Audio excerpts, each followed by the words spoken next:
Bien le bonjour les Inxios et aujourd'hui nous allons parler de la série Wonder Woman Rebirth.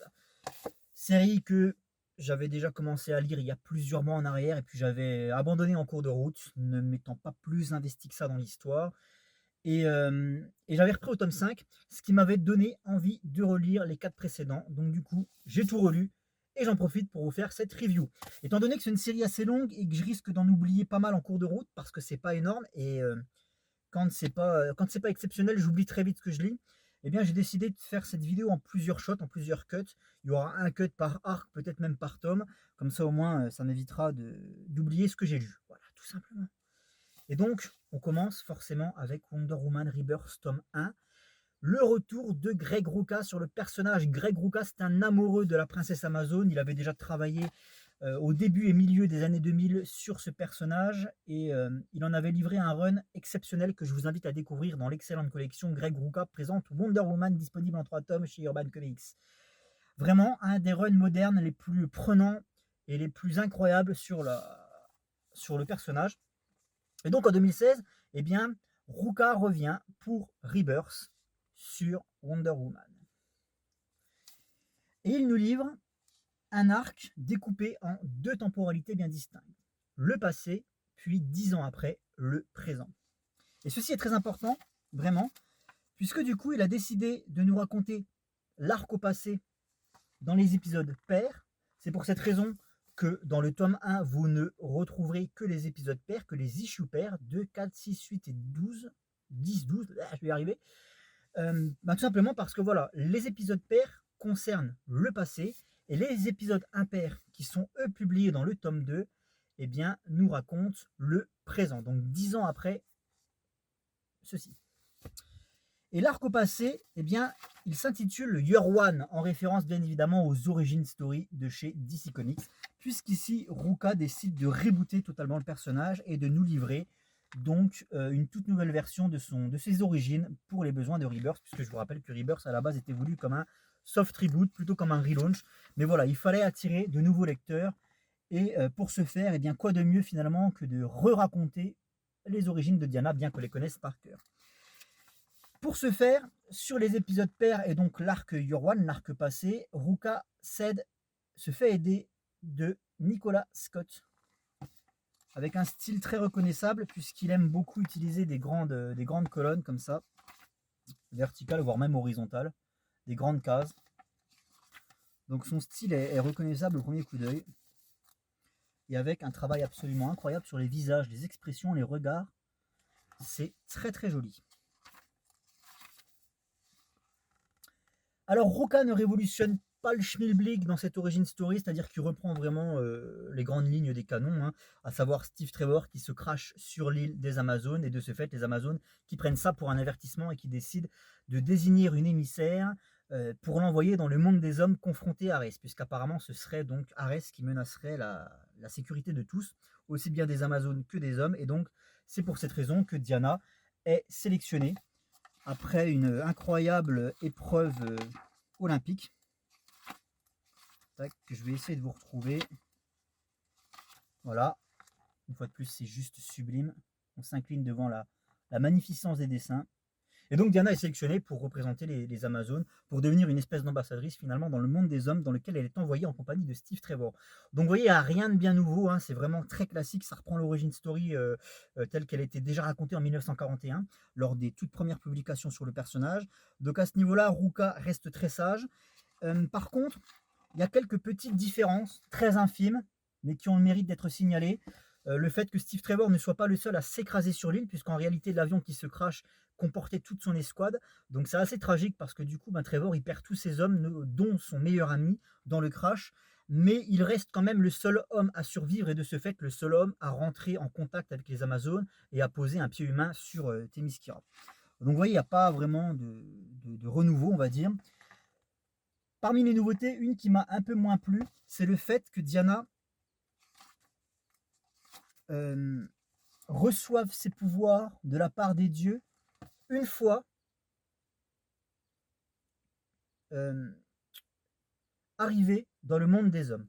C'est-à-dire qu'en fait, dès le départ, dès sa naissance jusqu'à ce qu'elle quitte Themyscira, elle est une Amazone ordinaire, tout ce qui est de plus ordinaire, si ce n'est que forcément Elle brille de par sa volonté de bien faire et de par son courage, hein, de par sa témérité et sa force de caractère, mais elle n'a pas de super pouvoir. Et ces super pouvoirs, ce sont les dieux qui viennent lui offrir un soir, alors qu'elle est placée en détention, et je vais vous expliquer pourquoi.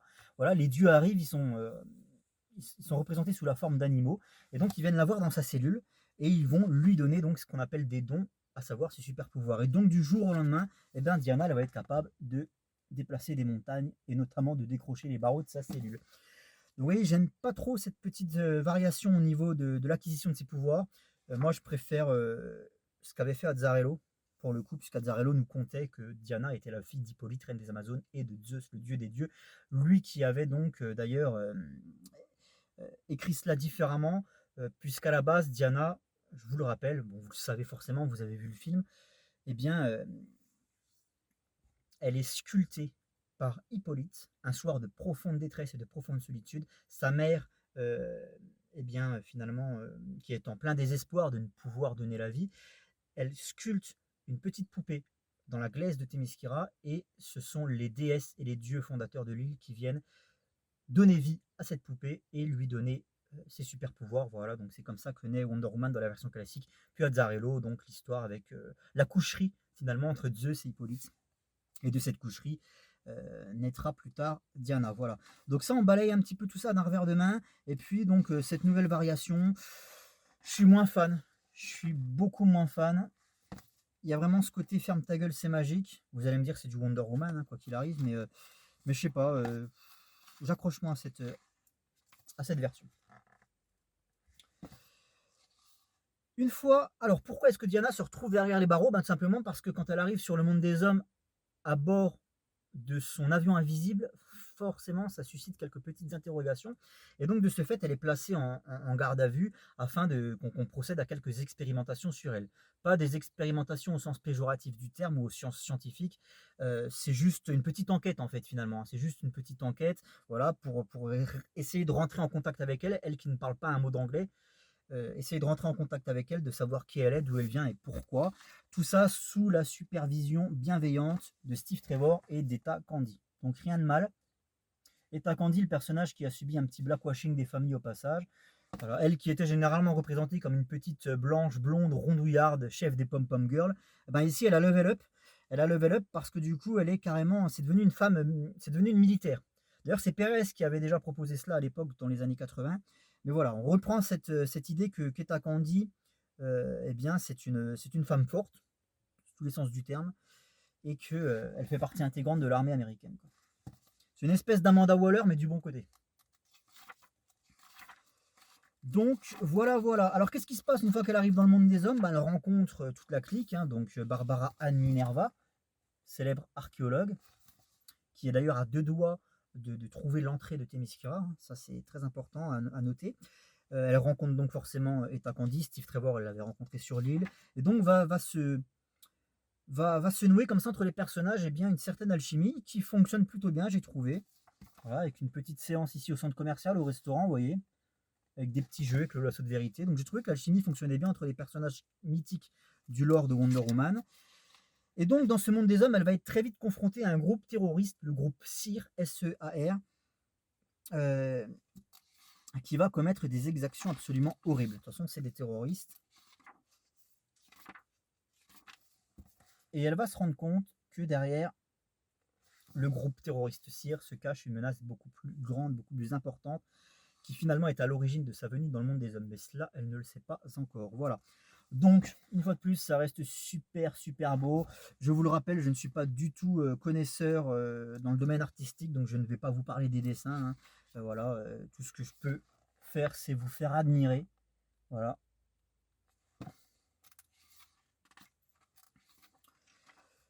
On retombe dans les travers, en tout cas pour moi ce sont des travers, de la liaison un peu nunuche, la relation amoureuse un peu nunuche de Diana et de Steve. Moi je suis pas un grand fan de ça. J'avais bien aimé ce qu'avait fait Perez, c'est-à-dire que lui il avait littéralement dégagé tout ça. Et dans son histoire, Diana c'était un électron libre en fait. À aucun moment elle était rattachée de manière amoureuse à Steve Trevor. Et voilà, ça la rendait beaucoup plus libre. Là, il y a vraiment ce côté, chez Steve Trevor, il y a vraiment ce côté love interest. Bien qu'il soit quand même très importants dans l'histoire, attention. Il ne sert pas juste de love interest, mais voilà, je trouve que leur relation est fadasse et je trouve que ça n'apporte pas grand-chose finalement. Donc voilà, donc là on était sur le tome 1, Year One, le passé, les origines, l'arrivée de Diana dans le monde des hommes. Et on arrive ensuite sur le tome 2, et donc lui, eh bien, il fait l'inverse du tome 1, puisqu'il compile les épisodes impairs. Donc 1, 3, 5, 7, 9 et 11, qui pour le coup sont dessinés par Liam Sharp, toujours scénarisé par Greg Rucka. On est sur le même arc scénaristique, mais 10 ans plus tard, donc dans le présent. Et là, ça devient beaucoup moins passionnant, pour être franc avec vous. Le bouquin s'ouvre sur l'épisode prologue, le tout premier d'ailleurs, qui nous présente une Diana en proie à des doutes. C'est-à-dire que c'est un peu le bordel dans sa tête, elle ne sait plus où elle en est, et ces deux origin story distinctes se mélangent dans sa tête. C'est-à-dire qu'en fait, l'origin story de Brian Azzarello des New 52 et l'origin story Year One de Rucka lui-même se mélangent dans sa tête. Voilà, je vous rappelle que ça se passe 10 ans après qu'elle ait quitté son île, et en fait, elle se rend compte qu'elle a tout oublié, qu'elle ne sait plus vraiment qui elle est. Voilà, elle ne sait plus si son passé est celui d'Azzarello ou celui de Rucka, donc tout ça se mélange, c'est vraiment le bordel. Et de ce fait, eh bien, elle souhaite retourner à Themyscira pour y voir plus clair, mais elle se rend très vite compte qu'elle ne peut plus. Elle ne peut plus pour la simple et bonne raison que dans la version de Rucka, lorsqu'une Amazone quitte Themyscira, elle est condamnée à oublier à tout jamais la position de l'île et elle est condamnée à oublier comment on accède à l'île. Parce qu'en fait, il ne s'agit pas d'une simple position géographique. Themyscira, c'est un lieu magique et c'est pas le tout de retrouver là où ça se situe sur une carte en fait. Voilà. En fait, c'est surtout comment on y accède. Voilà. Et ça, Diana l'a complètement oublié. Parce qu'une Amazone est vouée à oublier pour bien évidemment préserver la sécurité de ses sœurs. Une Amazone est littéralement vouée à oublier comment accéder à Themyscira. Donc voilà. Son ou ses passés volent littéralement en éclats avec cette double page magnifique. Et donc, durant tout ce tome 2, on va avoir une Diana qui va être en proie à ses doutes, qui va essayer d'enquêter finalement pour savoir qui elle est, d'où elle vient et pourquoi. Et pour ce faire, elle va plonger au cœur de la jungle amazonienne à la recherche de Barbara Adminerva, qui était sa grande amie dans le tome 1, donc 10 ans auparavant, et qui depuis a subi une transformation. Alors là, je vous montre une magnifique image de Steve Trevor, je l'aime beaucoup. Lui aussi, il a gagné en galon, en prestance et en charisme. Et il s'est laissé pousser la beubare, il a poussé un peu de fonte. C'est plus le Steve Trevor minot qu'on avait dans Year One, on se rend bien compte qu'il y a 10 ans qu'on passait. Donc ça, c'est très bien fait, il y a un beau travail. Après, c'est pas les mêmes dessinateurs, je vous le rappelle. Et c'est voulu, hein. Vous allez voir que tout au long de l'arc de Rucka, puisque Rucka après va céder le flambeau à un autre scénariste, hein, à partir du tome 5, on en parlera beaucoup plus tard dans cette même vidéo, vous en faites pas. Mais voilà, tout l'arc de Rucka, toute la première partie Rebirth est découpée avec les épisodes au passé, les épisodes pairs, les épisodes présents, les épisodes impairs. Liam Sharp sur le présent et c'est Nicolas Scott au passé. Donc Diana, où j'en étais, Diana en fait elle va aller dans la jungle amazonienne retrouver son amie Barbara Adminerva qui depuis est devenue Cheetah. Alors c'est assez flou, on ne sait pas vraiment pourquoi ni comment elle s'est transformée en Cheetah, ça vous est vaguement expliqué mais c'est voulu parce qu'on aura davantage d'explications plus tard dans le run.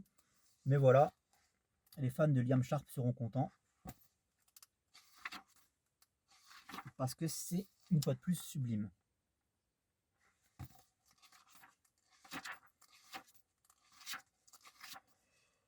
Lors de sa virée dans la jungle amazonienne, elle va retrouver également Steve Trevor, qui lui, accompagné de son escouade, alors je ne sais pas si c'est une escouade privée ou si c'est vraiment une escouade de l'armée américaine, une espèce de troupe d'élite, qui est donc dirigée pour le coup par Etta Candy, et dont Steve Trevor est le chef. Cette escouade, elle s'appelle le Piquet. Voilà, c'est une espèce de troupe d'élite qui est envoyée pour des opérations à travers le globe. Et donc, le Piquet se retrouve sur la route de Wonder Woman. Finalement, ils se rendent compte, Steve et Diana, qu'ils couraient après la même personne, qu'ils ont exactement le même objectif, qu'ils ne s'en rendaient pas compte. Et de ce fait, eh bien, ça va les mener plutôt au dieu Urs-Carthaga, qui est à l'origine de la transformation de Barbara en Cheetah.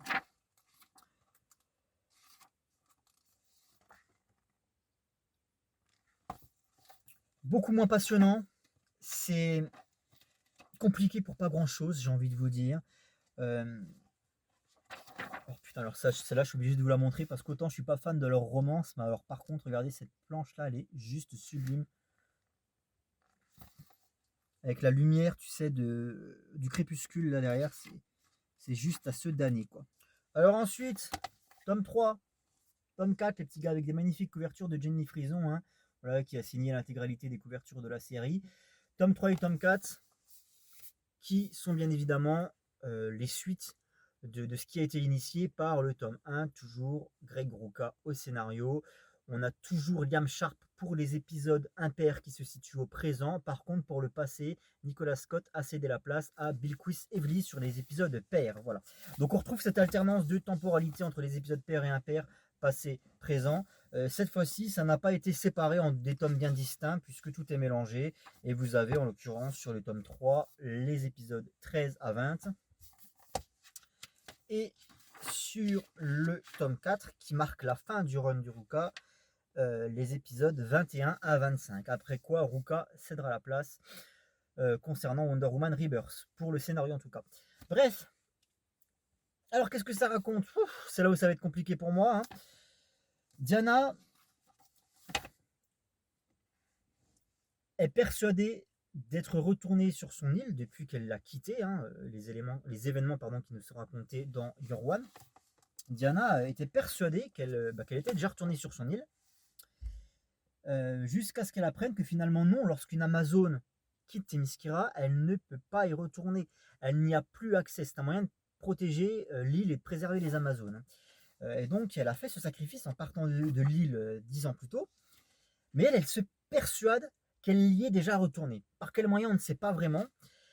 Et de ce fait, dans sa tête se mélangent les événements racontés par Brian Azzarello pendant l'époque New 52, puis les événements racontés par le couple Finch sur la période déesse de la guerre, voilà, que je n'ai pas vu, je le rappelle, et évidemment les événements racontés par Greg Rucka lui-même sur son Year One. Ce qui fait que Diana, en fait, lorsqu'elle parvient enfin à remettre les pieds à Themyscira, ce qui nous est raconté à la fin du tome 2, elle se rend compte que tout a changé, voilà, que sa mère n'a plus la même couleur de cheveux, hein.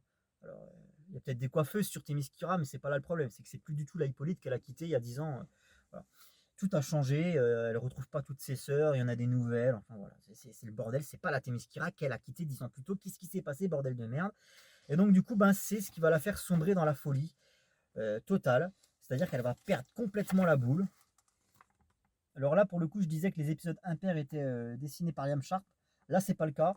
C'est pas le cas de tous en fait. Celui-ci, par exemple, est signé Renato Guedes et c'est très très moche. Regardez, ouais, c'est absolument affreux, notamment au niveau des yeux. Je sais pas ce qu'ils ont. Tu vois, Wonder Woman, elle, on dirait un trave en fait. Si tu veux, elle a une mâchoire carrée, là, c'est pas possible. Enfin bref. Non, mais au niveau des yeux, t'as l'impression qu'ils ont tous pris du crack. Donc regardez-moi ça, c'est absolument affreux. Voilà. C'est dégueulasse. Donc vivement le retour de Liam Sharp, ne vous inquiétez pas, c'est juste exceptionnel. Liam Sharp revient très vite sur les titres.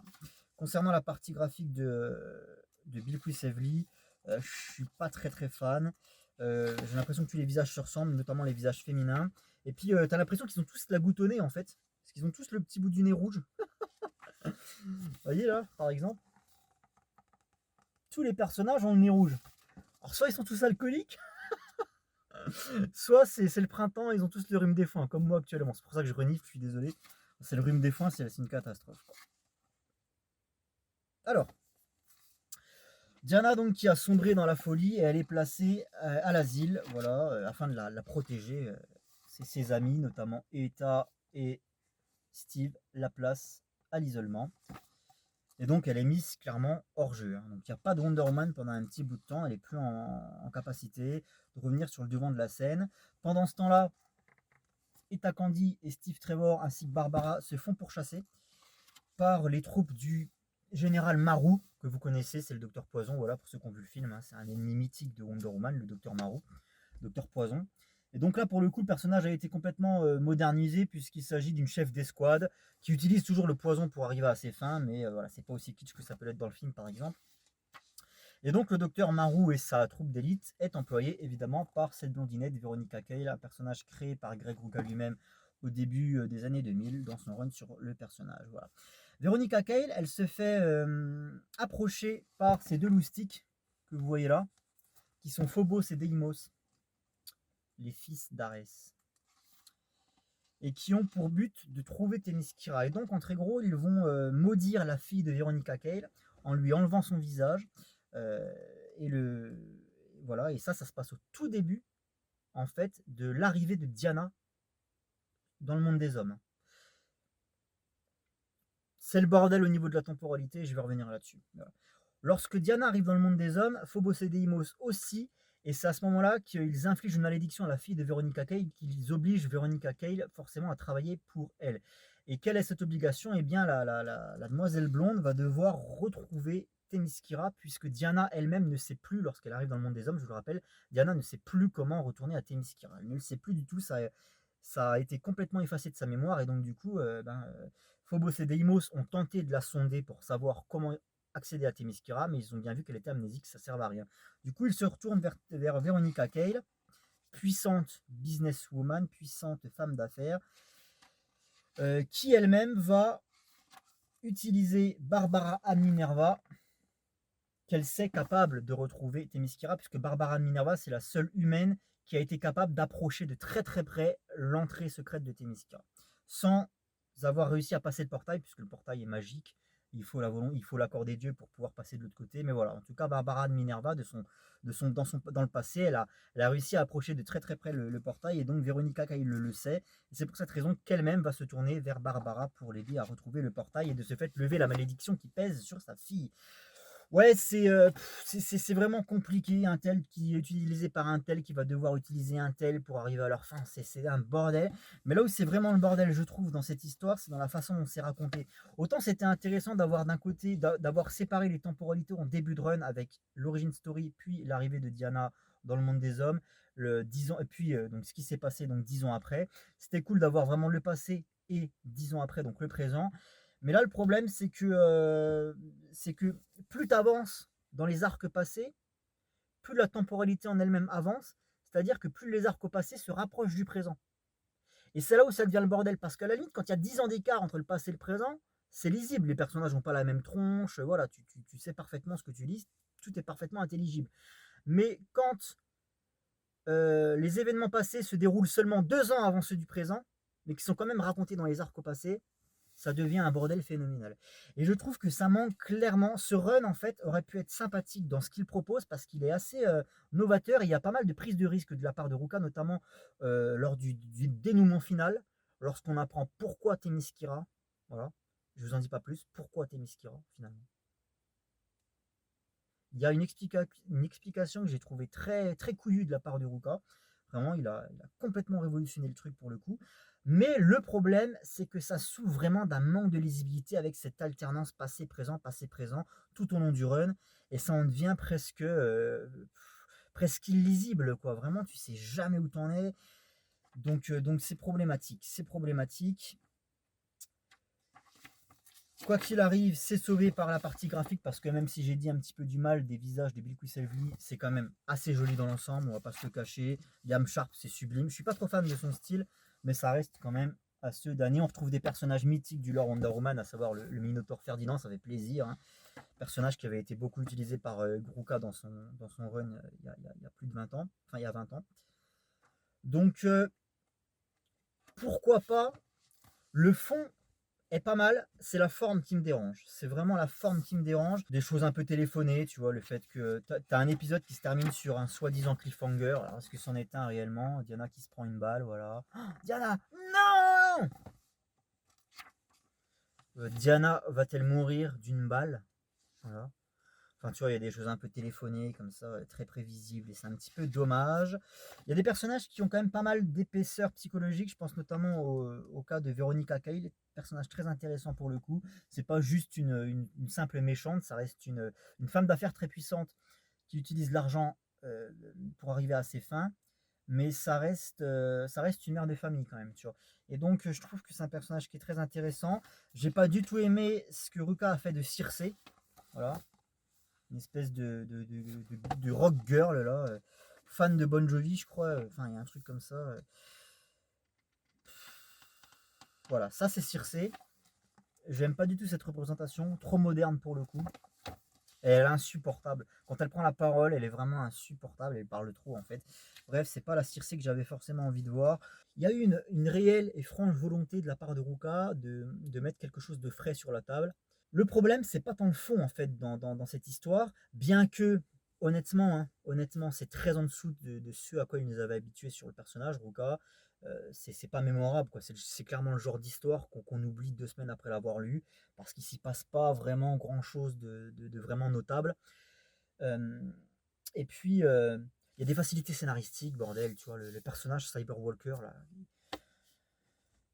vu que c'est une IA surdéveloppée, c'est une cyborg au féminin, si tu veux, ce personnage, et à partir de là, tu peux tout te permettre avec ce type de perso. Donc voilà, il y a des facilités scénaristiques qui ne servent pas le récit, et puis c'est pas tant le fond qui pose problème en réalité, parce qu'il y a des choses bien pires, surtout sur l'époque Rebirth, concernant d'autres personnages. Donc c'est pas tant le fond qui me pose problème, c'est plutôt la forme en fait, la forme adoptée. C'est cet enchaînement du passé et du présent, passé, présent, passé, présent, et puis au fur et à mesure qu'on avance, ben forcément le passé se rapproche du présent, et de ce fait, c'est là, à partir de là, que ça devient, je trouve, assez confus et, euh, et c'est illisible, quoi. Et t'as intérêt, franchement, hein. Moi je vous le dis, quand vous lisez ça, vous avez intérêt à lire les 4 tomes d'une seule traite, les petits gars. Parce que si vous laissez passer 2 ou 3 semaines entre chaque tome, vous allez plus rien comprendre, quoi. Vous allez plus rien y comprendre. Alors heureusement, il y a les petits résumés en début de bouquin là. Mais normalement, quand tu passes du tome 1 au tome 2, tome 3 au tome 4, normalement, tu n'es pas censé avoir à te remettre le résumé à chaque fois, tu vois. Je veux dire, l'histoire, elle est censée être suffisamment lisible et limpide pour que tu puisses t'en souvenir dès que tu attaques un nouveau tome. Bah là, c'est pas le cas. C'est pas le cas. Si tu laisses passer trop de jours entre chaque bouquin, tu as oublié. Tu t'es dit, mais alors attends ça, là. Véronica, elle a fait ça, mais c'était il y a 10 ans, c'était il y a 2 ans, c'est maintenant, tu vois, et voilà. C'est vraiment ce dont souffre ce run. C'est vraiment de cette alternance entre le passé et le présent. C'est clairement pas quelque chose que je conseillerais pour des nouveaux lecteurs. Voilà, une fois de plus, ça confirme le fait que pour moi, Rebirth et New 52, c'est pas des choses à conseiller aux nouveaux lecteurs, parce que c'est pas folichon, c'est pas mauvais en fait si tu veux, mais c'est pas exceptionnel, c'est pas suffisant pour faire accrocher des nouveaux lecteurs au personnage. Et là, concernant Wonder Woman, ben voilà, je sais pas, il y a eu Perez qui a fait un travail absolument incroyable en 86, qui a créé toute une mythologie autour du personnage de Wonder Woman et de son univers, en utilisant justement la mythologie grecque antique. Il a construit un vrai lore, il a construit une vraie dimension à ce personnage, Perez en 86, 87, 88. Donc voilà, en plus de ça, il a proposé une histoire riche, variée, un run passionnant euh, avec avec des enjeux à chaque fois différents en fonction des arcs. Vraiment, tu passais euh, du péplum à l'enquête policière, au, à l'espionnage pendant la guerre froide. Il y a vraiment ce côté film d'espion pendant la guerre froide, la menace nucléaire, la menace russe, etc., qui plane sur les États-Unis. Donc en fait, il y a vraiment une vraie variation des thèmes, des ambiances, une vraie alternance au niveau des façons de raconter les histoires aussi chez Pérez. Voilà, il s'éclatait à ce niveau-là. Il y avait une vraie multiplicité dans les formes de récits. Le journal d'adolescent, la coupure de presse. Enfin voilà, il y avait une vraie richesse dans les formes de narration. Et puis après, tu as eu Ruka au début, milieu des années 2000 qui a repris le personnage, qui a repris pas mal de choses créées par Pérez, qui a exploité pas mal de personnages créés par Pérez en 86, notamment les Capatelis, hein, Vanessa et Julia, qui a lui-même exploité pas mal la mythologie grecque, Ruka, à l'époque, beaucoup plus que ce qu'il ne fait ici. Et Ruka, ouais, donc le fameux run Greg Ruka présente Wonder Woman, oui, voilà, qui se voudrait être presque une suite officieuse finalement à ce qu'a fait Perez, hein. Vous pouvez vraiment lire Perez, les 2 premiers tomes de Perez, Wonder Woman, Dieu est mortel, puis après enchaîner sur les 3 tomes Greg Ruka présente Wonder Woman, vous ne serez pas perdu. Il y a une symbiose entre ces deux œuvres qui sont complètement différentes à la base, sur le papier, parce que c'est pas les mêmes époques, c'est pas les mêmes auteurs, mais il y a vraiment ce côté très. Ça forme un tout homogène. Voilà. Et là, Ruka, sur Rebirth, il m'avait vraiment pas convaincu. Il m'avait habitué à beaucoup mieux. L'exploitation de la mythologie grecque, c'est pas ça qui est ça. Il n'y a pas ce côté légendaire, ce côté conte, Odyssée que tu avais dans ce qu'il avait fait précédemment. On continue cette review très longue sur cette série très longue avec le tome 5 et un changement majeur, à savoir celui du scénariste, puisque Greg Rucka a conclu son arc à la fin du tome 4, il n'a plus rien à raconter, et de ce fait, il cède la place à James Robinson à partir de l'épisode 31. Et donc, ici, ce sont les 6 premiers épisodes de ce nouvel arc qui nous sont racontés. James Robinson au scénario, Carlo Pagulayan au dessin pour la majeure partie d'entre eux. Sinon, il y a également l'assistance de Sergio Davila et Emanuela Lupacchino à noter. Voilà. Et visuellement, c'est très joli, avec des covers signés Brian Hitch. Visuellement, ça claque. Des couleurs chatoyantes, c'est très lumineux. D'autant plus qu'on exploite pas mal un contexte géographique qui est propre à Wonder Woman. Et moi, j'aime bien quand les personnages sont développés, sont installés dans un contexte géographique qui leur est propre. Tu vois, par exemple, j'aime bien quand Aquaman, il est sous la flotte. C'est con, mais c'est comme ça. J'aime bien quand les Green Lantern, ils sont dans l'espace. Et donc, là, Wonder Woman, elle est, non pas à Themyscira, mais elle est, cette aventure, cette histoire se situe pas mal autour de la Méditerranée. De ce fait, le soleil, la mer, les pins, voilà, les petites villes de bord de mer, comme ça. Donc il y a vraiment un contexte géographique assez sympathique qui nous dépayse un petit peu de ce qu'on a l'habitude de lire concernant les super-héros américains, évidemment. Donc ça fait plaisir. James Robinson qui balaye d'un revers de main tout ce qu'a fait Rucka avant lui. Voilà. Rucka avait expliqué qu'en très gros, New 52 n'avait pas existé. En très gros, c'est ce qu'il faut retenir de l'arc de Rucka, c'est que finalement, tout ce qu'a fait Brian Azzarello, en fait, non, ça n'a pas vraiment existé. Il fallait tenir en compte Year One, donc son Year One, et ce qu'il a écrit lui dans Rebirth. Tout le reste, voilà, ça n'a pas réellement existé finalement. Et puis en fait, James Robinson, lui, il vient nous expliquer le contraire. C'est fantastique. Parce que Robinson ne fait quasiment aucune allusion à ce qu'a écrit Rucka.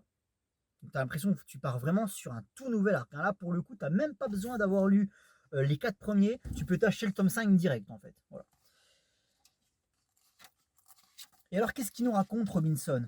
Il nous raconte l'arrivée de ce personnage féminin, là, bam, que vous connaissez probablement, qui s'appelle Graal. Voilà. Graal, mi-Amazon, mi-Themysciréenne. C'est la fille de Darkseid, et en plus de ça, elle a du sang Amazon. Bon, donc elle est complètement craquée, si tu veux, la gamine. La jeune femme, plutôt. Et elle est maléfique. Forcément. C'est la fille de Darkseid, donc t'imagines bien que... Et Graal, c'est un personnage qui a été créé par Geoff Jones à la fin de son arc Darkseid War, je crois. J'ai lu ça il y a très longtemps, c'est pour ça que je dis je crois. Mais voilà, c'est un personnage qui remonte à l'ère New 52 et qui n'avait pas été réutilisé depuis. En tout cas, pas dans ce que j'ai lu. J'avais jamais retrouvé le personnage de Graal. Et voilà, c'est chose faite. Donc c'est aussi pour ça que je dis que James Robinson, il balaye d'un revers de main tout ce qu'a fait Rucka. Rucka qui essayait tant bien que mal d'expliquer que les New 52, en fait, ça s'était pas vraiment passé. Et ben en final, James Robinson, il dit si, les New 52, ça a bien eu lieu en fait. Voilà, ça a bien eu lieu, la preuve, on reprend Graal qui a été créé à l'époque des New 52, et puis on va réutiliser pas mal d'éléments de contexte aussi qui avaient été exploités à l'époque New 52. Je vous rappelle, dans le run d'Azzarello sur le personnage de Wonder Woman, on nous expliquait qu'Hera, qui est la femme de Zeus, était très jalouse des infidélités de son mari. Et c'est pour cette raison qu'elle se mettait à traquer toutes les terriennes qui avaient couché avec Zeus. En fait, voilà. C'était d'ailleurs le point de départ du synopsis de Wonder Woman New 52. Et d'ailleurs, Wonder Woman était obligée de protéger Zola, qui avait couché avec Zeus, pour cette raison, pour la protéger de la fureur vengeresse d'Hera. Et donc là, on ne la voit pas, Hera, dans cette histoire. Attention, on ne la voit pas, mais on te fait comprendre que c'est toujours la même. Toujours cette femme très, très en colère et très énervée des infidélités de son mari qui va faire payer à quiconque l'aurait trahi quelque part, en couchant avec son mari.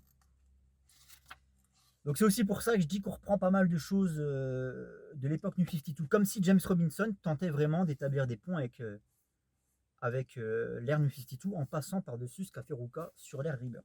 Alors que ça s'appelle Rebirth. Ils sont tous devenus malades ou pas? Comment ça se passe?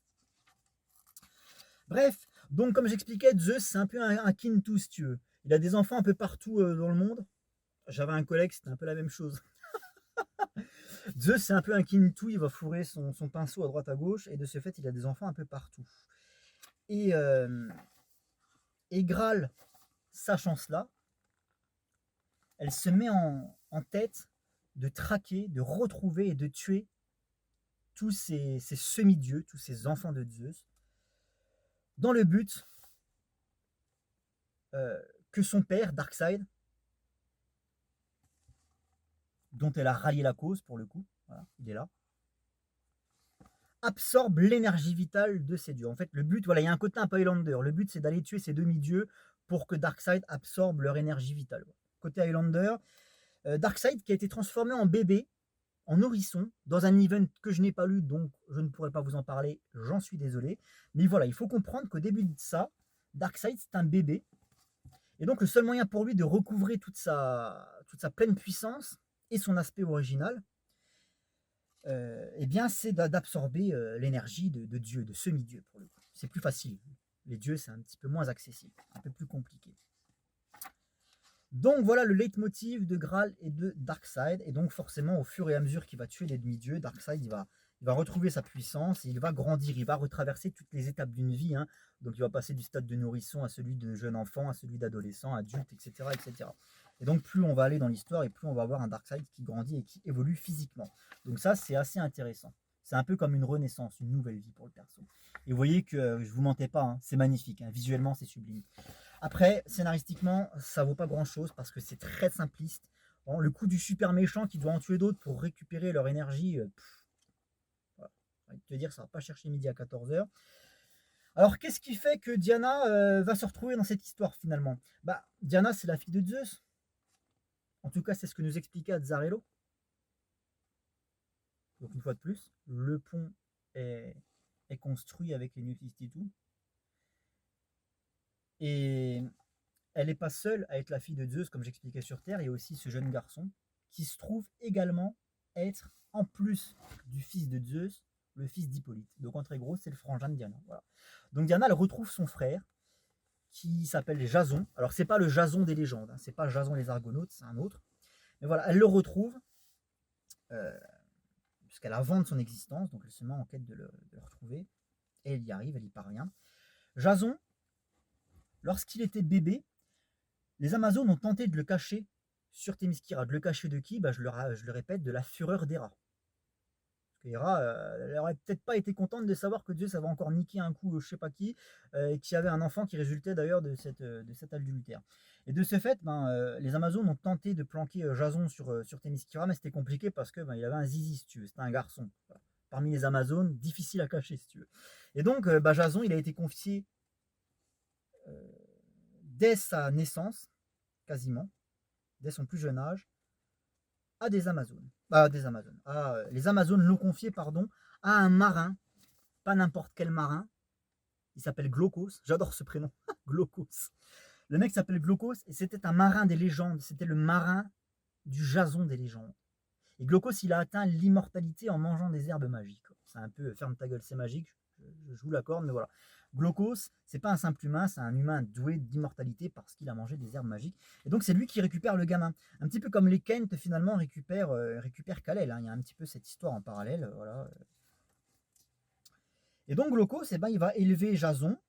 Donc voilà, tout ça, ça vous est raconté ici. Glaucos, il va récupérer le gamin et il va l'élever dans l'anonymat. Et le gamin, il va grandir en se découvrant des super pouvoirs, forcément, parce que c'est le fils de Zeus. Donc t'imagines bien que... Voilà.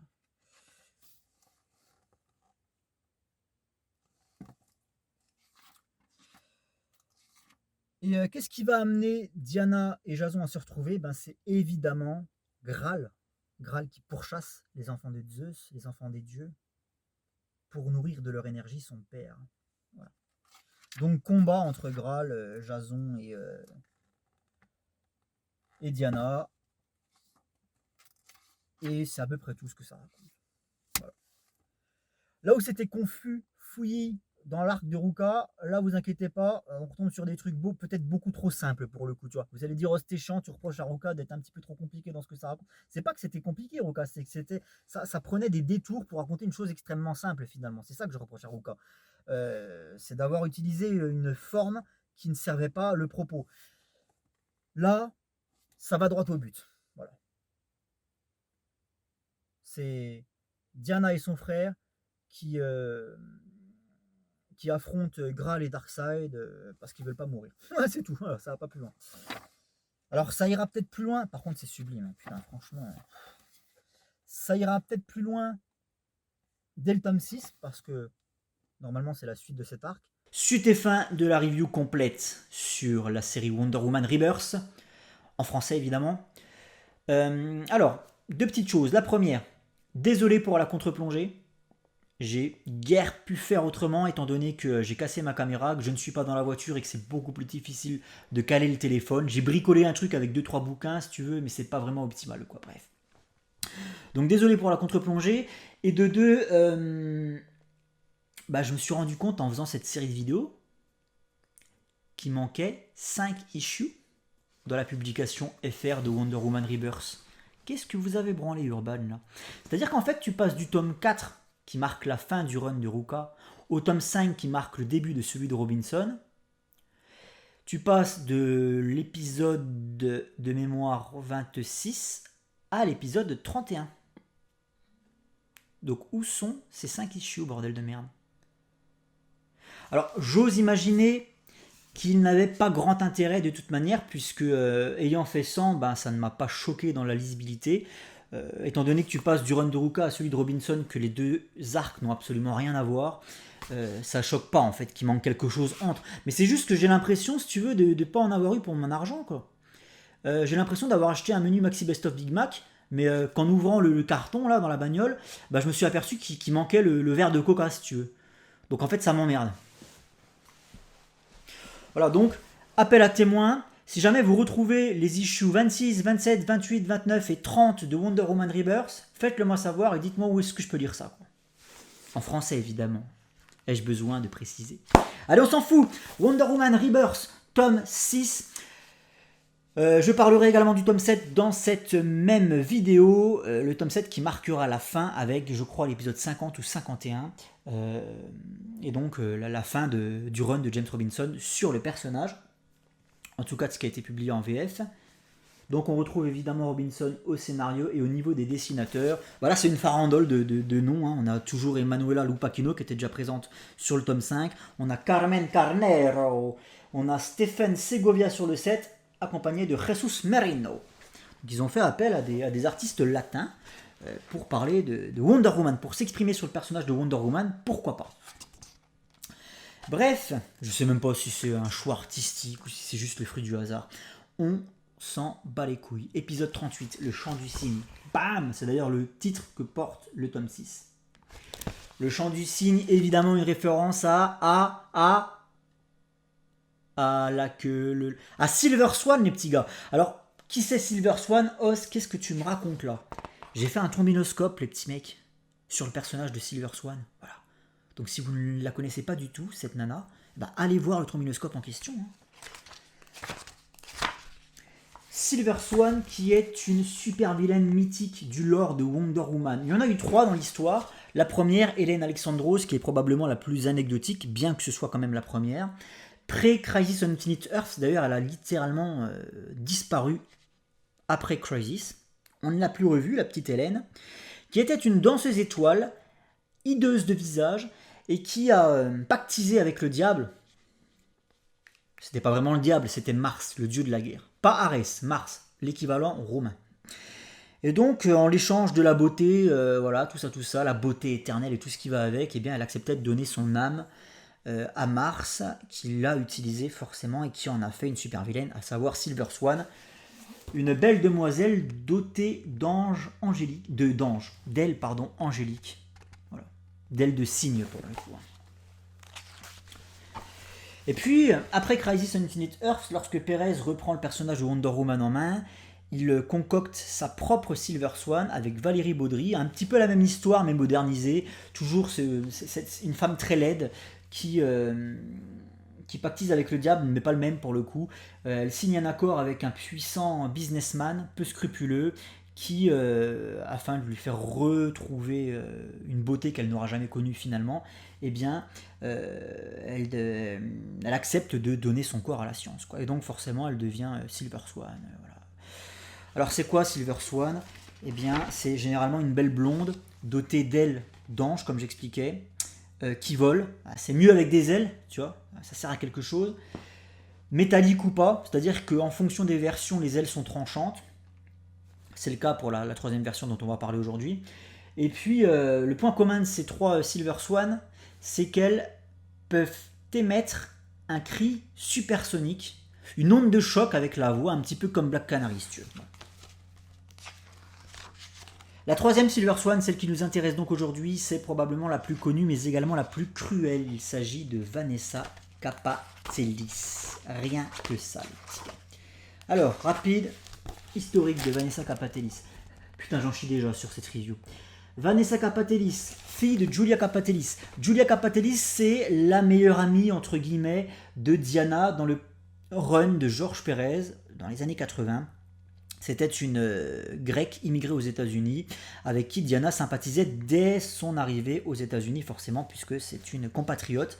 Et donc les 2 femmes avaient sympathisé et Diana avait fait la connaissance de la fille de Julia, Vanessa, une adolescente, en proie aux affres forcément de cette période tragique de la vie. Et Diana, eh bien, s'était trouvé une véritable amie en la personne de Vanessa Kapatelis. Et là où la première Silver Swan, enfin la 3e Silver Swan, pardon, mais la première version de cette Silver Swan, à savoir Vanessa Kapatelis, était fort intéressante, c'est la manière dont le personnage était développé. Puisqu'on avait donc déjà Vanessa Kapatelis par Georges Pérez, personnage ô combien important dans ce run. Et puis lorsque Ruka, une quinzaine d'années après Pérez, reprenait Wonder Woman en main, eh bien, il décidait de reprendre quelque part là où Pérez s'était arrêté, de réutiliser certains des personnages créés par Pérez, et de les faire évoluer. Voilà. Et là où c'était intéressant, c'est qu'entre Pérez et Ruka, il n'y avait pas eu de vraie évolution, de réelle ellipse. Donc en fait, tu peux lire le run de Ruka comme étant la suite du run de Pérez. Et d'ailleurs, c'est ce que je vous invite à faire si vous voulez découvrir à tout prix Wonder Woman. Vous lisez en tout premier les 2 tomes de Georges Pérez, à savoir Dieux et Mortels. Et puis après, vous pouvez passer directement sur les 3 tomes de Greg Rucka présente Wonder Woman. Puisque c'est presque une suite officieuse, c'est presque une suite spirituelle finalement. Donc c'est très cool. C'est juste que les dieux sont pas du tout représentés de la même manière, mais c'est pas bien grave, c'est des dieux, donc on mettra ça sur le compte que ils sont intemporels et ils font ce qu'ils veulent. Et donc Ruka avait transformé Vanessa Kapatelis, présentée une vingtaine d'années plus tôt, en super vilaine de Wonder Woman. L'amitié devenait de la haine et une franche et réelle rivalité. Et ça, c'était cool de voir un tel développement. Et là, ce que je reproche avec cet arc qui nous présente donc Vanessa Kapatelis en Silver Swan, c'est que tout va beaucoup trop vite. Parce que dans Rebirth, Vanessa Kapatelis n'existait pas avant cet épisode numéro 38. Et donc, la manière dont elle va nous être présentée ici semble extrêmement rushée. C'est une jeune adolescente qui, lors d'une attaque d'un super vilain dans le centre-ville, je ne sais pas s'ils sont à Boston, on s'en fout,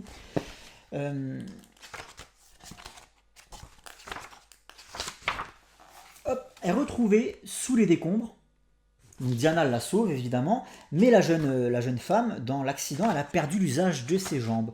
Va donc s'en suivre une longue période de rééducation à l'hôpital pour retrouver l'usage de ses jambes, durant de longs mois, de très très longues semaines durant lesquelles Diana va être très présente. Vous voyez, on la voit au chevet de son amie, de sa nouvelle amie pour le coup. Et donc, forcément, cette jeune femme, Vanessa, elle n'a que Diana et sa mère à son chevet, elle n'a pas vraiment d'amis. Et le jour où Diana est rappelée à sa condition de super-héroïne, c'est-à-dire le jour où Diana commence à mettre de la distance entre elle et Vanessa, parce que business is business, eh bien Vanessa va très mal le vivre. D'autant plus qu'au même moment, Vanessa va perdre sa mère dans des circonstances tragiques, qui malheureusement ne seront que survolées ici, et jamais véritablement démontrées en fait. Voilà. C'est une fois de plus quelque chose que je reproche, c'est qu'on ne fait que survoler finalement ce personnage qui est censé être un personnage fort, mythique de Wonder Woman. On ne fait que le survoler en quelques pages et en 2-3 coups de cuillère à peau, Vanessa Kapatelis devient Silver Swan. L'ami devient l'ennemi. Habité par une haine féroce vis-à-vis de Diana, qui finalement l'a abandonnée à son sort, mais également vis-à-vis des nouveaux amis de Diana. Puisque Diana dont Vanessa continue à suivre les exploits de par son poste de télévision, bah forcément au cours de sa carrière de super-héroïne, elle sauve des gens, elle rencontre des âmes, et de ce fait elle se fait de nouveaux amis. Et ça, Vanessa, elle va très mal le vivre. Donc voilà ce qui explique le pourquoi.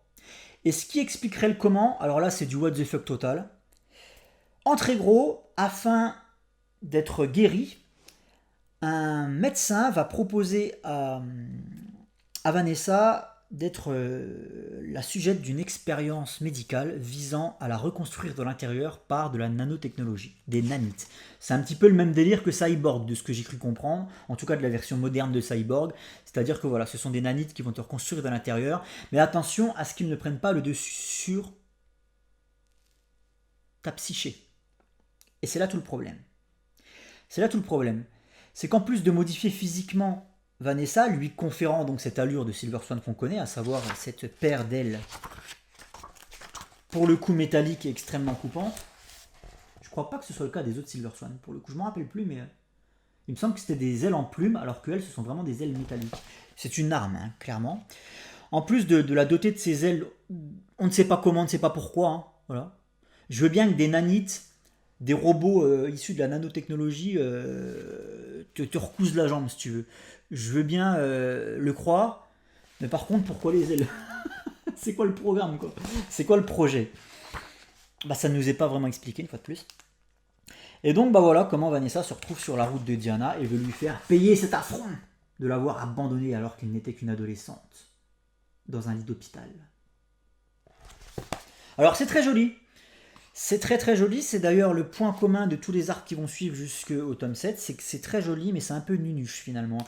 C'est un peu nunuche parce que ben ça passe tout au lave-vaisselle, voilà, c'est-à-dire que en fait quand tu sais, t'allumes le lave-vaisselle c'est pour aller plus vite en fait, voilà. Tu penses gagner en eau et en temps, mais en final quand tu ressors le verre du lave-vaisselle, tu te rends compte qu'il y a de la crasse dessus et que finalement il faut que tu le laves à la main, ça sera plus propre. Voilà, c'est un peu pareil. Ça va très vite. Un arc entièrement dédié au combat, quasiment. Et voilà, le personnage de Vanessa n'est pas du tout développé, elle est juste méchante pour être méchante. Et voilà, ça va pas plus loin. Très honnêtement, j'ai trouvé ça creux. Vraiment. D'autant plus que ça se termine sur un cliffhanger qui aurait pu être sympa et amener à quelque chose d'autre. Mais le problème, c'est qu'il n'y aura pas de suite. Et ça, c'est incompréhensible. La dernière page de cet arc avec Silver Swan, qui est clairement une ouverture de porte pour quelque chose d'autre, et ben en fait finalement il n'y aura rien, elle servira à rien cette dernière. Ce cliffhanger ne servira à rien. Parce qu'après, Vanessa, elle ne revient plus. Ciao belle. Pour l'arc qui suit, toujours dans ce même tome 6, eh bien on retrouve Graal et Darkseid, on reprend l'arc où il s'était arrêté, vous saviez, Darkseid qui était en quête de la force des dieux et des descendants des dieux afin de recouvrer sa pleine puissance. Donc maintenant que c'est chose faite, il décide de mettre la main sur des artefacts antiques et magiques qui lui permettront de, et là je n'irai pas plus loin sinon ça serait spoilé. Donc toujours accompagné de Graal, mais également des Furies. Les Furies menées, pour le coup, c'est pas Big Barda, comment elle s'appelle Kravachina qui était membre de la Suicide Squad chez Ostrander. Voilà, menée par Kravachina, donc voilà, les folles furieuses ici, pour le coup, en VF. Hein. Est-ce qu'on va les voir? Il y en a une ici.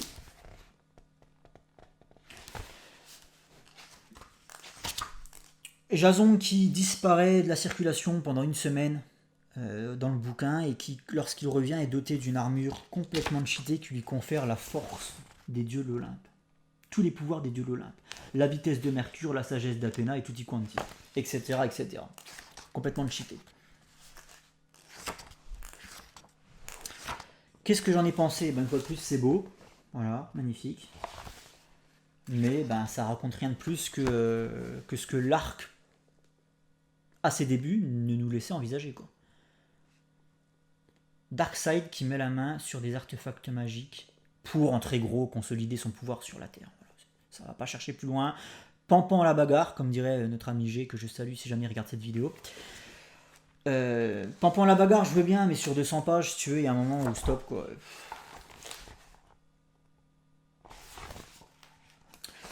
Et puis il n'y a jamais d'épaisseur scénaristique dans les écrits de Robinson. C'est-à-dire qu'il se contente vraiment de te raconter une histoire, comme un gamin de 6 ans te raconterait une histoire en fait. Hein. Voilà. C'est-à-dire qu'il n'y a pas de sous-intrigue, il n'y a pas de développement de personnages. Les personnages, il n'y a aucune évolution. Ils restent les mêmes du début à la fin. Alors, quelquefois, il essaye de faire quelque chose, notamment avec le personnage de Jason, mais c'est ultra visible. C'est même plus des ficelles, c'est des cordes là, des cordes d'amarrage, tu sais. Tellement c'est prévisible. Donc, c'est même pas des retournements de situation. C'est voulu tel quel, mais c'en est pas parce que c'est prévisible, quoi. Donc, une fois de plus, un récit qu'on ne retiendra pas. Voilà. Et puis, il y a quelque chose qui me chagrine un peu dans la façon de raconter les histoires par James Robinson, notamment les scènes de combat et d'action, c'est qu'il utilise des procédés d'une autre époque, avec le personnage qui commente ce qu'il est en train de faire. Je n'avais plus vu ça depuis, j'ai envie de te dire, l'âge de bronze. Et là, voilà, t'as clairement des planches où t'as des monologues du personnage qui est en train de se battre pour t'expliquer qu'il est en train de se battre. Ce qui nous amène sur le dernier tome avec Cheetah qui revient, qu'on n'avait pas revu depuis la période Ruka sur Rebirth, ainsi que Veronica Cale et la Cyberwalker. Donc là c'est cool parce que ça me permet d'enfin construire des ponts entre les deux parties Rebirth, celle de Robinson et celle de Ruka. Ce qui n'était pas le cas, je vous rappelle que Robinson, lorsqu'il arrive après Ruka, t'as l'impression que Ruka n'avait rien fait en fait. Hein, voilà. Il n'avait pas existé sur le personnage et sur la même période. Et là, il tente quand même de connecter son run avec celui de Ruka. Autour du docteur Marina Poison, de Cheetah, voilà. Mais au final, c'est juste du contexte. Ça ne sert en rien à l'intrigue. Cheetah est très vite oublié. Le scénario de cet arc final de Robinson, ce sont de mauvais dieux, d'or dans les catacombes, de mauvais dieux qui se font appeler les dieux sombres. Ils sont au nombre de 5 et ils menacent, tenez-vous bien, d'envahir la terre. Putain, assez culotté. Ouais, non, voilà, c'est d'une mièvrerie absolue. Alors, je vous ai pas raconté le dénouement, parce que forcément ce serait du spoil, le dénouement de l'arc avec Darkseid, mais c'est à base de ce n'est pas la haine ni la violence qui me fera gagner ce combat, mais l'amour. Voilà, c'est à base de ça. C'est d'une mièvrerie. Ça se dit mièvrerie ? C'est d'un mièvre intégral, complet, absolu. Putain. C'est comme si on avait dit à Robinson, oula, Ruka, je sais pas ce qu'il a fumé sur Rebirth. Le mec partait dans le passé, présent, passé, un petit peu représent, repassé. C'était trop chiant, ça n'a plu à personne. Fais-nous quelque chose de simple. Ah bah lui, il a pris le truc au pied de la lettre. Et là, il a fait quelque chose de simple. Simple. Donc des mauvais dieux qui, lorsqu'ils arrivent, font un peu penser aux statues qu'on trouve sur l'île de Pâques. C'est-à-dire qu'ils sont dans des cocons. Alors, est-ce que je vais vous trouver ça ? Ils sont dans des cocons, on dirait des statues de l'île de Pâques, voilà. Et pour le coup, ils sont passifs lorsqu'ils arrivent sur Terre. C'est après qu'ils vont se libérer de leur cocon et commencer à foutre un sacré bordel. Il y a 5 dieux, il y a un dieu de la guerre, un dieu de je sais plus quoi, un dieu de la foule, un dieu de je sais plus quoi, et complètement. Et l'idée, c'est qu'ils vont retourner à la Terre, quoi. Voilà. Le problème de cet arc, c'est d'une fois de plus que ça n'a aucune épaisseur scénaristique. Ça va pas chercher plus loin que ce que ça a à te raconter. Et puis les enjeux sont complètement démesurés. Mais vraiment. C'est-à-dire que là, les dieux, ils vont foutre un maximum de bordel sur Terre. Donc forcément, qui rapplique ? Les Ghostbusters ? Non, la Justice League. La Justice League qui rapplique forcément. Alors, Superman n'est pas là. Bon. Il y a intérêt à avoir une bonne explication, cet enculé. Qu'est-ce qu'il fait, le gars ? Pourquoi ? Tu ne vois pas Superman une seule fois alors que la Terre se fait attaquer par 5 mauvais dieux. Bref. Superman n'est pas là. Voilà, il y a la Justice League qui rapplique et qui se font balayer d'un revers de main. Comme Robinson semblait avoir balayé d'un revers de main le run de Ruka avant lui. C'est-à-dire que la Justice League, ils se font one shot. Mais vraiment, je ne vous mens pas. Ils se font one-shot, ils se font désintégrer. Alors évidemment, ils sont pas morts, ils sont juste téléportés dans une autre dimension. Hein. Mais ils se font one-shot, à proprement parler. Tu les vois 2 cases et après, ciao bella, plus personne. Désactivé. Suivant. Ça va tellement vite que j'arrive même pas à retrouver la case. Alors non, s'il vous plaît, quoi, putain. À partir de quel moment la Justice League se fait one-shot? À partir de quel moment les mecs sont suffisamment cons pour attaquer tous en même temps au même moment? Tu vois. Non, il est où le stratège Batman là? Qu'est-ce qu'il fait là? Tiens voilà, one shot. Ça se passe exactement ici. Il n'y a plus personne. Après cette case là, ils sont plus là. Il n'y a plus personne. Alors on parle de la Suicide Squad. C'est-à-dire que Trevor envisage d'appeler la Suicide Squad. Qu'est-ce qu'ils vont faire hein? La Suicide Squad, frère. La Justice League se fait one shot et t'appelles la Suicide Squad. Trevor envisage d'appeler la Suicide Squad. Apparemment, c'est une Suicide Squad ultime, tu vois. Ils sont beaucoup plus nombreux que d'habitude. Ils sont peut-être même une centaine. C'est vraiment la Suicide Squad d'urgence, quoi. Et tu en entends juste parler, tu ne les vois jamais. Et où sont les autres super-héros? Parce que quand même, dans le DCverse, il n'y a quand même pas que la Justice League et la Suicide Squad. Il y a quand même des héros qui sont indépendants, très puissants pour certains d'entre eux. Qu'est-ce qui branle? Où sont-ils finalement? Tu ne les vois pas. Voilà. Et finalement, c'est Diana et son frère Jason qui parviennent à botter le cul à eux seuls aux 5 mauvais dieux. Alors je veux bien que ça s'appelle Wonder Woman Rebirth, mais il y a un moment, il faut arrêter de se foutre de la gueule du monde. Il faut pondre des enjeux qui soient mesurés, qui soient proportionnés au personnage que tu racontes. Alors oui, Wonder Woman, elle est cheatée, autant que Superman, j'ai envie de te dire, si tant est que Superman soit cheaté. Mais c'est vrai que Wonder Woman, c'est un des personnages les plus cheatés du DCverse. Mais là quand même, calme-toi quand même si tu veux. Fous-moi la paix.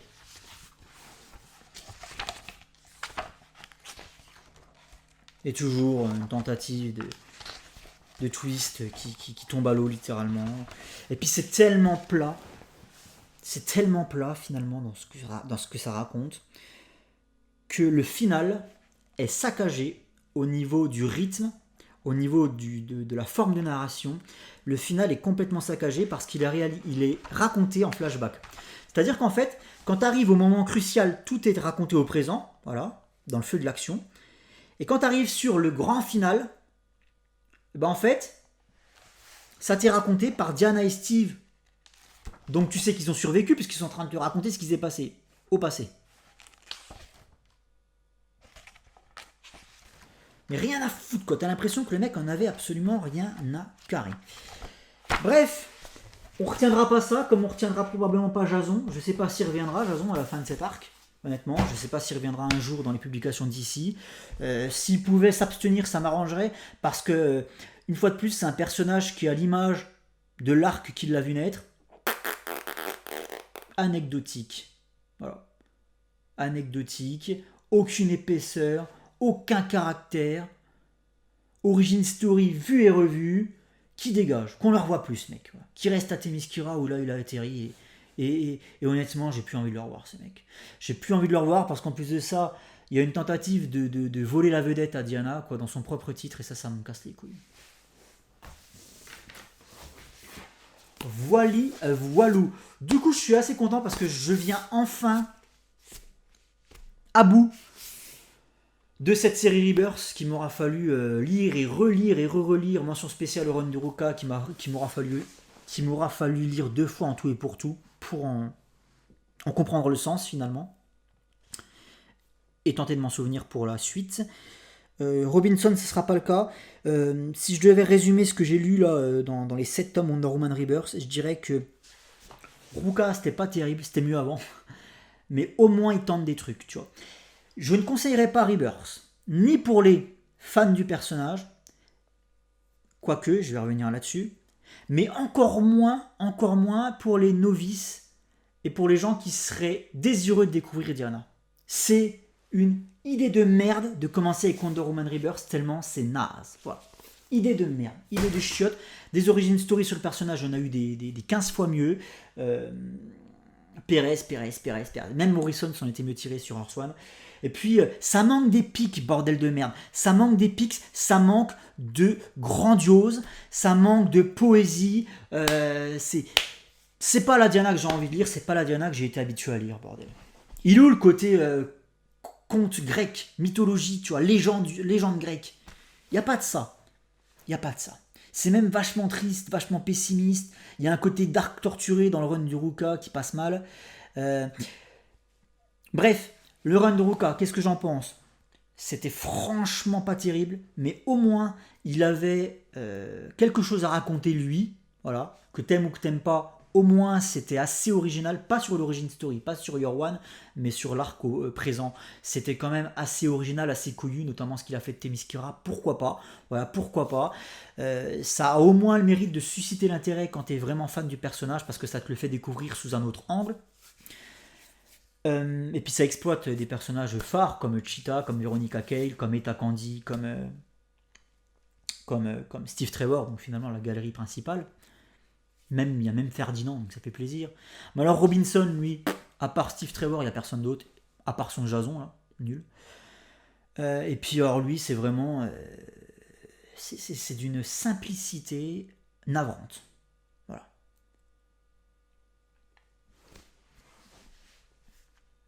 Le mec t'écris quand même une histoire où Diana affronte des dieux, des nouveaux dieux, donc les 5 dieux, là, les dieux sombres, après avoir fait une excursion dans l'espace au sein du corps des stars saphirs.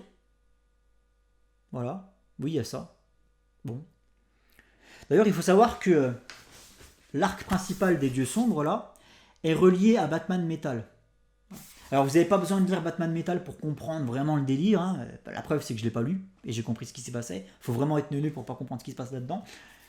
Mais je suis peut-être passé à côté de certaines références. Voilà. Du coup, vu que je n'ai pas lu Batman Metal.